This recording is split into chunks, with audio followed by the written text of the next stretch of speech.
Can we predict the next recession? That's what I'm thinking about.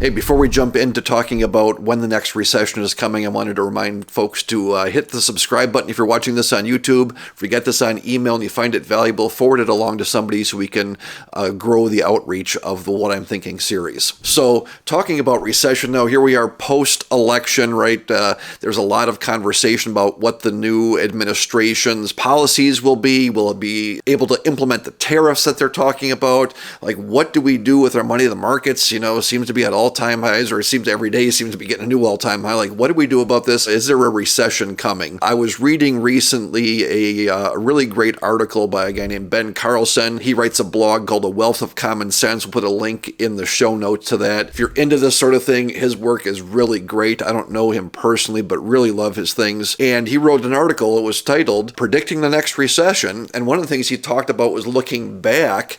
And he said, listen, going back to 2009 to the great financial crisis, how many months has the U.S. economy been in recession? Right, going back 15 years, it's been in recession 2 months. Right? Like 1% of the time. So 99% of the time we've avoided recession going all the way back to 2009. And that's probably why we're hearing, as he talks about, why we're hearing that people talk about recession. Remember, 2 years ago it was, like guaranteed 100% chance of recession in 2023.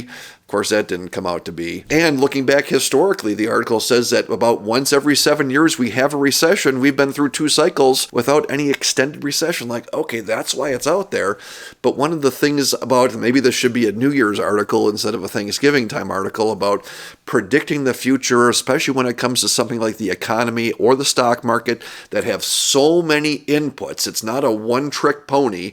You can't correlate, A with B. It goes all the way through Z sort of a thing. Just really, really hard to predict. I encourage you to take a look at the article. It talks about some of the various predictions going back from economists, from really smart people, right? And it talks about how if you want to sound smart, what you do is you say there's a 40% chance of recession, and it cites some averages and some previous notes that, listen, 40% means if it happens, you kind of thought it was going to happen. If it doesn't happen, hey, I still said there's a 60% not, right? And that's what you see in these predictions, and we just can't do very much about it.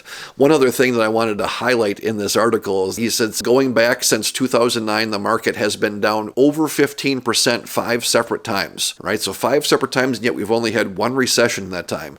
So, the stock market going down is not a predictor. The stock market has predicted 5 of the last 1 recessions, right? Not a great track record. So what do we do with this? As you know, I like to think about action-based items, and part of it is just that looking back on history and what's gone on. And when we read the next, blazing headline about recession predicted, or what's going to happen when the tariffs hit, and all these things, to remember that, we don't know. Even those the so-called experts don't know for sure what's going to happen, and having a plan that's designed so that no matter what happens, we're in a position to take advantage of when we have times of prosperity and when we have times of depression and everything in between, and sticking to that plan and sort of ignoring that white noise. So that's what I'm thinking about. As always, interested in knowing what you're thinking about. What do you think about a recession? Are we due for one? About these predictions that are going on? Really love to have a conversation. If you're watching on YouTube, jot a comment in the comment box or shoot me an email directly. And as always, thanks for watching.